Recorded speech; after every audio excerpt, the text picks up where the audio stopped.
Hey guys, in today's video, what we're going to talk about is Tiger Woods. Man, you got to salute that man. You got to salute him. Whether you love him, hate him, whether you're neutral about how you feel about him, you got to salute this man for what he just did. He did something that was amazing. Okay, absolutely amazing. And it inspired me. So today, what I'm going to talk to you about is, that's right, Tiger. Kill him with success. That's right, kill him with success. Let's talk about it. Welcome to another episode of Career Strategies. My name is Rodney Hughes, Mr. 100%. Today's episode is being brought to you by Interview Prep University. This is a 100% free virtual training platform that is designed to help anyone that needs help preparing for a telephone, video, or face-to-face interview that's coming up. If you want to be best prepared and you want to be able to exponentially improve your odds of interviewing well, you got to take advantage of this free resource. All you have to do is go to www.interviewprepuniversity.com. Again, that's www.interviewprepuniversity.com. You'll get instant access. Okay, so let's talk about it. Tiger Woods. Tiger Woods. That's a special guy right there. Special guy. I think listen, I don't know if you follow sports. I don't even really follow sports, and people are always surprised when they find out that I don't follow sports, because if you see me in person, I'm not a small guy. You can tell that I have played sports, okay? I'm not in the same shape that I was in when I was in college, but you can still tell that I played sports. And so when people find out that I don't really follow sports like that, they're always kind of blown away a little bit. But even if you don't follow sports, most people know who Tiger Woods is, okay? Most people I know don't necessarily follow golf, but people still know who Tiger Woods is. Okay, he is an iconic figure.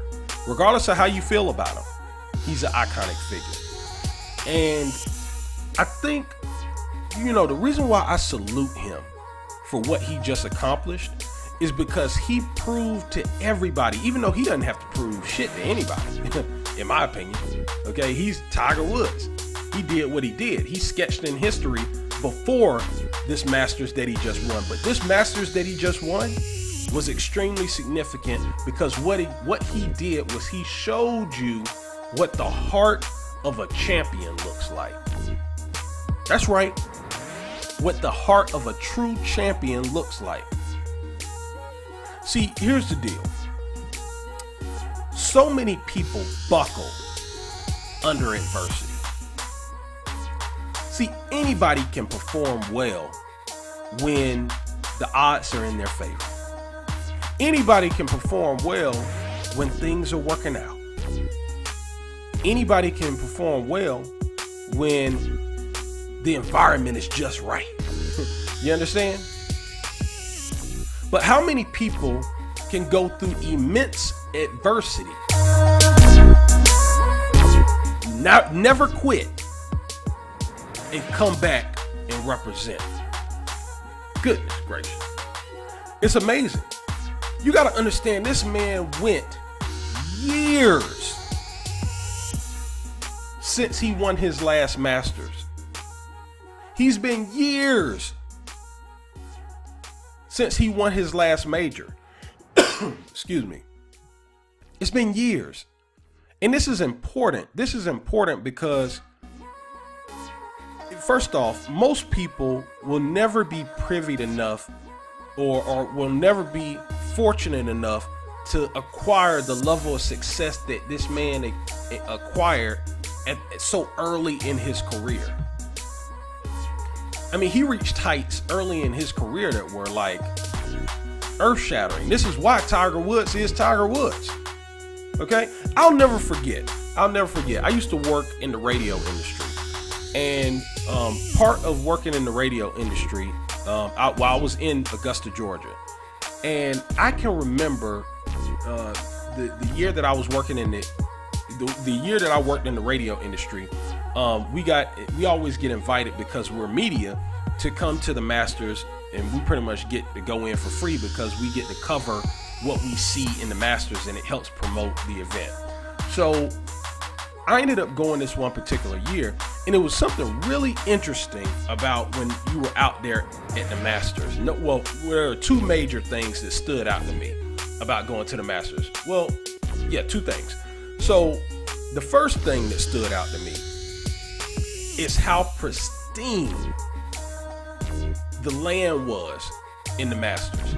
See, when I travel around Augusta, when I was working in the radio industry, I was doing door-to-door sales.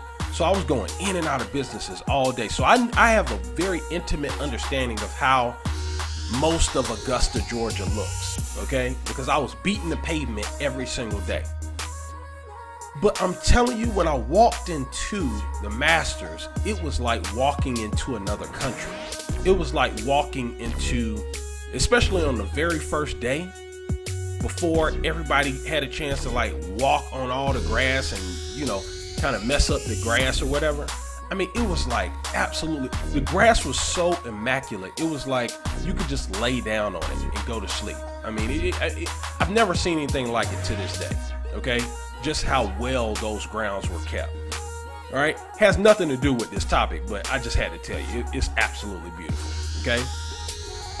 The second thing that I noticed that was really interesting is it was easy to identify where Tiger Woods was on the course. It was super easy. All you had to do was look for the huge crowd. This shows you how powerful this man is. This shows you how iconic this man is. On that golf course, it's like people just followed him from hole to hole to hole. If I was one of the other golfers, I could see how other golfers might hate his guts. I could see it. I could get it. Because you're a professional athlete. You work your behind off too. Right? But you ain't Tiger Woods. You ain't Tiger Woods. And when you go out there on that golf course, you realize real quick, you are not Tiger Woods. You realize real quick, he's the man. Okay? And everywhere he goes, the crowd goes with him. That's how it goes. Okay? And the reason why I bring this up is because I want you to understand that Tiger Woods is living in a completely different world. This man had so much success at such a young age, right? That during that time of adversity, excuse me, during that time of adversity, when it just seemed like everything was crumbling around him, his personal life was crumbling, his career was crumbling, everybody and their mama had something to say about him and the decisions that he's made in his personal life and the decisions and, you know, the way he's actually playing after that. Excuse me. Everybody had something to say.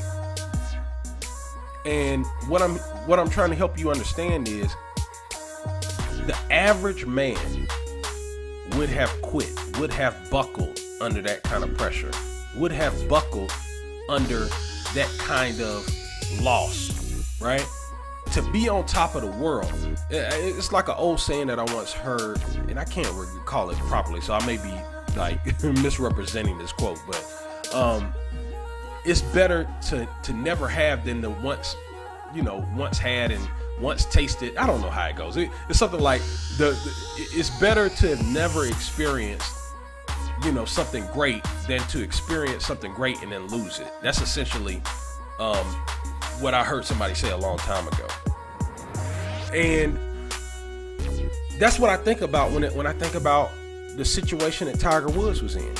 Tiger Woods was in an interesting situation, right? And he stayed in that interesting situation where he was continuing to lose over and over. For you to be a winner the way he was a winner, and then you go just year after year after year of not getting the job done. That's got to be gut-wrenching, you know, to be in his position, right? And so that's what makes what he just recently did so special. Because you are looking at a man that never quit. Do you understand that? That's a true champion. He never quit. I never once heard him bitching and complaining. I never once heard him, complaining about anything, talking bad about anyone. I never heard any of this. All I've seen is him go out there and continue to work toward his craft. He fell off and he came back like a champion. Okay, years later, came back like a champion and won the Masters. Man, that's powerful. That's powerful, right? And you know what? Another thing that makes it so powerful is he made every single person that was talking shit about him eat their words. You understand?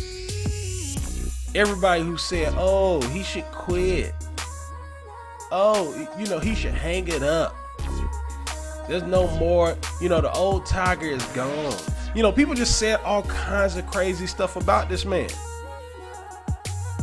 That's why I love it. I love it. It's beautiful. Absolutely beautiful.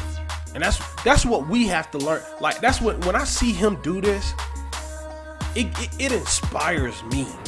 You understand? See, me personally, I like it when I'm the underdog. I really do.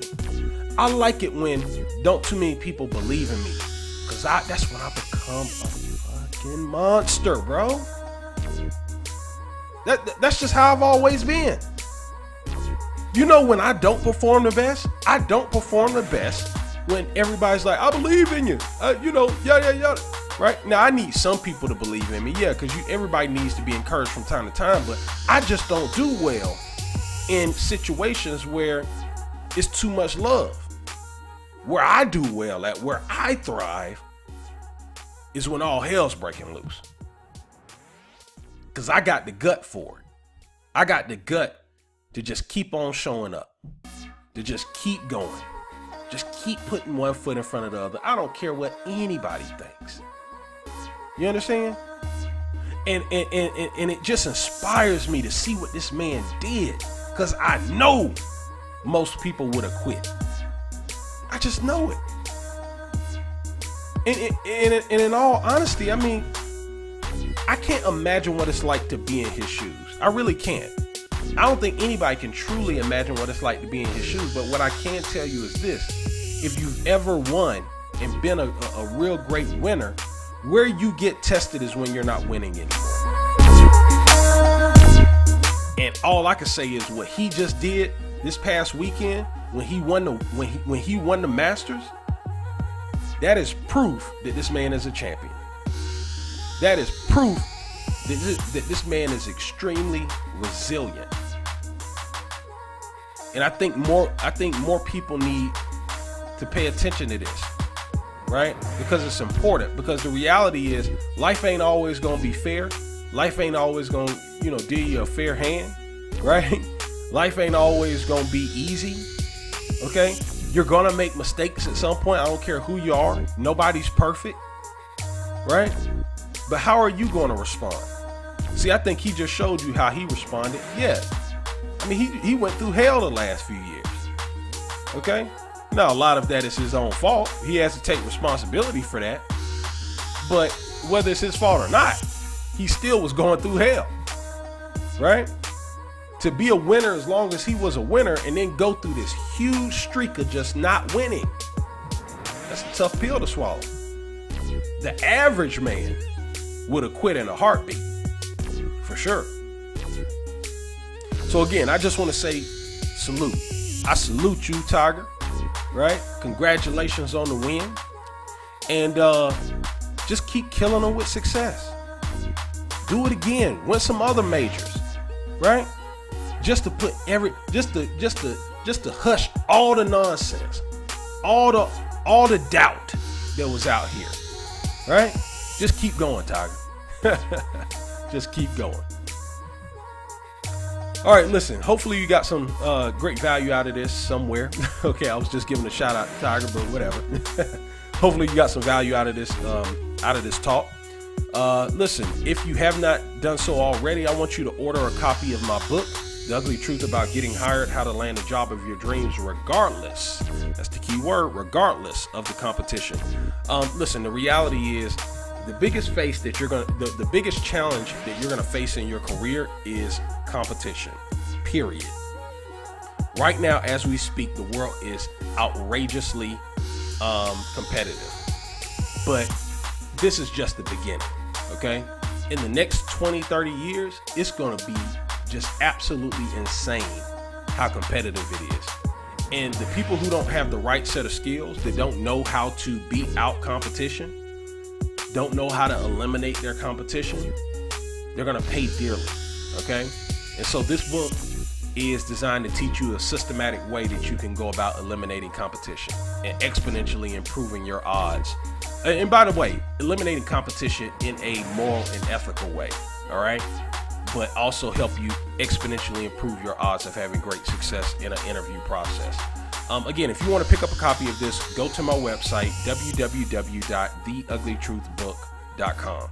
Again, that's www.theuglytruthbook.com. All right. Listen, hopefully you enjoyed this episode. If you do me a favor, share this episode with as many people as you possibly can. Share it on Facebook, share it on Instagram, share it everywhere that you possibly can. And I will see you in the next episode. Take care.